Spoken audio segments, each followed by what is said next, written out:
بسم الله الرحمن الرحيم. السلام عليكم إخوتي الطلبة، كيف حالكم؟ كيف الصحة؟ درسنا اليوم 68. في هذا الدرس سندرس على المائدة. في الدرس السابق درسنا حول الطعام، حوار حول الطعام. الآن هما وہ دونوں رفیق و دلدار جلسا على المائدة، ففيما يتحاوران تعالوا نستمع ونتمتع ونتعلم الجمل الجديدة والتعبيرات المفيدة. بسم الله الرحمن الرحيم. على المائدة، دسترخوان کے اوپر. الحوار الاول. رفیق: ہا قد فرشت السفرة، میں نے دسترخوان بچھا دیا.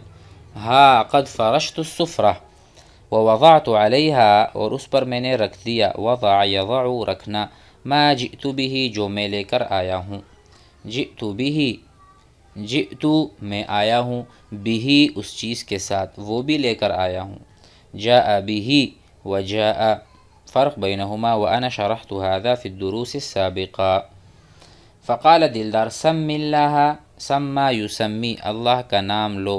سم اللہ، اللہ کا نام لو. ومد یدک، اور ہاتھ کو لمبا کرو، یعنی کھانا شروع کر دو. مد مد یمد، لمبا کرنا، ہاتھ کو لمبا.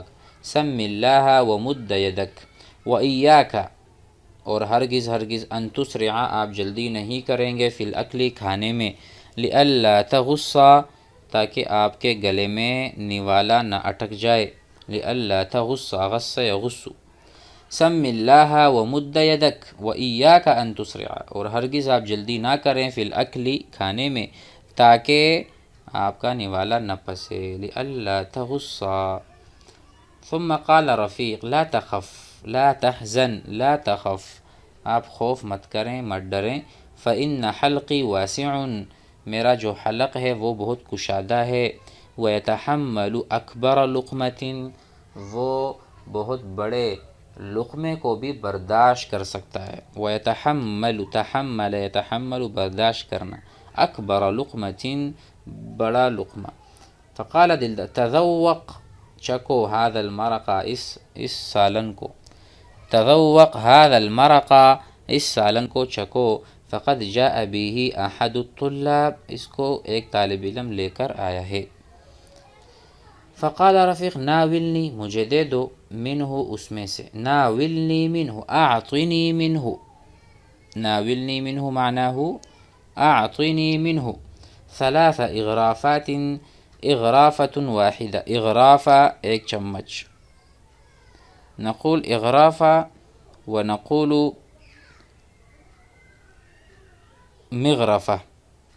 مغرفہ، مغرفہ کہتے ہیں سالن دان چمچ، جس سے ہم سالن ڈالتے ہیں پتیلے سے پلیٹ میں. فهذه مغرفہ، چمچہ یعنی بڑا چمچہ. وكذلك هذا قال اغرافات، لا بس. ناولني منه ثلاث اغرافات مع 3 قطع من اللحم، تین قطعہ، قطعہ 3 بوٹیاں. 3 قطع، قطع جمع قطعہ. هذه قطعة لحم، یہ گوشت کا ٹکڑا ہے. هذه قطعة لحم وهذه قطع لحم، یہ بہت سارے ٹکڑے ہیں. مع 3 قطع من اللحم، گوشت کے 3 ٹکڑوں کے ساتھ مجھے دے دیں 3 اغرافہ، 3 چمچ سالن. فقال دلدار: حسنا، ها قد غرفت لك 3 حبرات بلا عظم. حبرات یعنی لحم بلا عظام، لحم بلا عظام، ایسا گوشت جس میں ہڈی نہیں ہو. عظام کہتے ہیں ہڈی کو. عظام، عظام. فقال قد غرفت لك 3 حبرات، حبرات اللحم الذي ليس فيه عظام بلا عظم. فهمنا؟ غرفت لك، میں نے آپ کے لیے چمچے بھی ڈال دیے ہیں. فقال رفیق: عفوا، معاف کرنا. صب لي نصف كأس من الماء. صب، ڈال دو. اجعل، ڈال دو. صب لي، میرے لیے ڈال دو. نصف كأس من الماء، آدھا گلاس پانی. واحرص على ان يكون باردا، اور کوشش کرو کہ پانی ٹھنڈا ہو۔ وَاحْرِصْ عَلَىٰ أَن يَكُونَ الْمَاءُ بَارِدًا، الماء باردن ٹھنڈا۔ فقال دلدار لا تکثر من شرب الماء، پانی پینے میں زیادتی نہ کرو۔ لا تکثر یعنی پانی زیادہ مت پیو، لئلا تشبعا تاکہ آپ کا پیٹ پانی سے نہ بھر جائے۔ شبع یشبع سیر ہونا، شبعت میں سیر ہو گیا۔ هل شبعت کیا آپ سیر ہو گئے؟ لا انا ساشبع میں سیر ہو جاؤں گا۔ فقال طیب اچھا، هلا قربت لی ذاک الطبق، کیا اچھا ہو، قربت لی کہ آپ میرے قریب کر دیں، ذاک الطبق وہ جو ڈونگا ہے، طبق یا وہ جو مجمع ہے بڑا، جس میں طبق میں بہت کچھ ہوتا ہے، چاول اور جو چیزیں بھی اس میں ڈال دیں۔ فذاک الطبق، الطبق صحن کبیر بڑا پلیٹ مجمع ٹائپ کا۔ هلا قربت لی ذاک الطبق لاغرف ما فیہ تاکہ لاعرف تاکہ میں جان لوں ما فیہ اس میں کیا ہے۔ فقال انا اخبرک میں آپ کو بتاتا ہوں، فیہ حساء الدجاج الہلامی، فیہ حساء الدجاج مرغی کا شوربہ ہے، مرغی کا شوربہ، حساء شوربہ، فہمنا؟ فیہ حساء الدجاج الہلامی، الہلامی لو نقول گاڑھا سوپ۔ طیب حساء الدجاج مرغی کا شوربہ، الہلامی گاڑھا۔ هل ادلی لک منہ شیئا، هل ادلی نفس المعنی، هل اصب کیا میں ڈالوں، هل اجعل لک، هل اجعل لک من هذا الحساء قلیلا، منہ شیئا قلیلا۔ فقال طیب حسنا لو احتسی منہ، احتسى یحتسی معناہ یعنی گھونٹ کے پینا، فہمنا؟ بالفم، فہمنا؟ گھونٹنا۔ لو احتسی منہ ثلاث حسیات، حسیات الحساء اصلہ لأن الحساء تحتسى، تحتسى بمعنى اس کو پیا جاتا ہے، ويقال له نحتسی۔ فقال لو احتسی انا منہ ای من الحساء ثلاث حسیات، تین گھونٹ، حسیات تین گھونٹ، علی الاقل کم سے کم، صب لی فی هذا الطاس، هذا الطاس یعنی فی هذا الکوب، طاس معنی پیالہ۔ طیب فقال هو لو احتسی منه ثلاث حسيات على الأقل صب لي في هذا الطاس في هذا الكوب الصغير۔ فقال دلدار حدق النظر في تلك المقلاة، حدق يحدق معناه الامعان، امعان النظر، امعان النظر یعنی بہت اہتمام سے دیکھنا، غور سے دیکھنا۔ حدق النظر في تلك المقلاة، المقلاة فرائی پین، فرائی پین هذا يسمى مقلاة۔ فقال له لعلك تجد شيئا من اللحم، لعلك تجد، لعلك تتحصل أو تحصل على شيء من اللحم أو قطعة من اللحم، فلو تذهب إلى المقلاة۔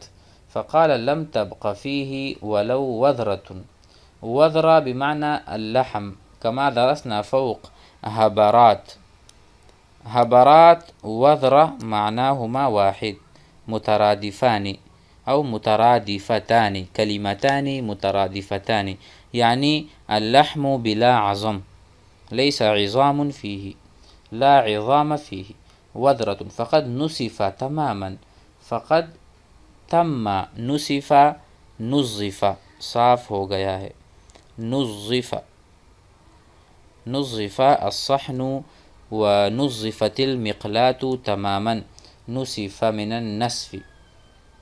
فقال طيب يجب أن لا نترك كسرة خبز، يجب یعنی ينبغي ضروری ہے، ينبغي ويلزم لازم ہے، لزم يلزم، اللہ نترک کہ ہم نہیں چھوڑیں، کسرت خبز روٹی کا ٹکڑا، او فضالت مرق یا کچھ بچا ہوا سالن، علی المائدتی دسترخوان پہ، فضالة مرق وكسرة خبز، فضالة مرق يجب. فقال صدقت، أنت قلت صدقا، یعنی آپ نے سچ کہا.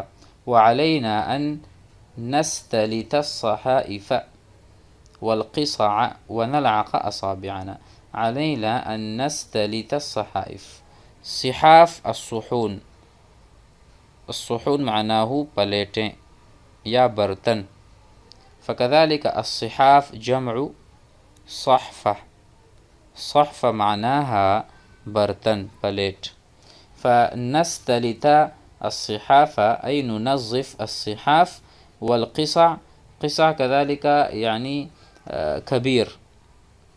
طيب قصع جمع قصعة، قصعة من الثريد، يعني إذا كان هكذا صحن كبير وفيه ثريد فهذه قصعة من الثريد، فيه سريد. ونلعق كذلك، لعق يلعق چاٹنا. أصابعنا اپنی انگلیاں. يعني لابد أن نهتم بالسنة ولا نترك في الصحن ذرة من المرق وكذلك كسرة خبز أو فضالة مرق. فقال دلدار هاتي تلك السلة، هاتي مجھے دے دو، تلك السلة وہ ٹوکری. السلة معنی سلة خبز، في السلة توضع الخبز، سلة یعنی ٹوکری میں روٹیاں رکھی جاتی ہیں. هاتي تلك السلة لأجمع الفتات المتساقط. الفتات چھوٹے چھوٹے ٹکڑے، فتات. طيب یعنی ما تفتت، ما تفتت من الخبز، وہ جو روٹیوں کے ٹکڑے بن چکے ہیں. فہی فتات. لأجمع الفتات المتساقط، سقط يسقط گرنا، المتساقط گرے ہوئے ٹکڑے، متساقط گرے ہوئے ٹکڑے. على السفرة أي على المائدة، السفرة المائدة، اسمان قريبان، ولكن يقال المائدة اسم للسفرة عليها طعام. اما السفرة اذا كانت جب دسترخوان خالی ہوتا ہے، خالی خالی دسترخوان کو سفرہ کہتے ہیں. اور جس دسترخوان پر کھانا رکھ دیا جائے یا رکھا ہوا ہو اس سفرے کو، اس کو سفرہ نہیں، اس کو مائدہ. المائدہ يعني المكان إذا كان فيه الطعام على السفرة موجود فهي مائدة، وإلا إذا كانت خالية فهي سفرة. هل فهمنا؟ جزاكم الله خير. درسنا هذا الدرس وكان مفيدا جدا، فعلينا أن نستفيد ونتعلم الكلمات الجديدة.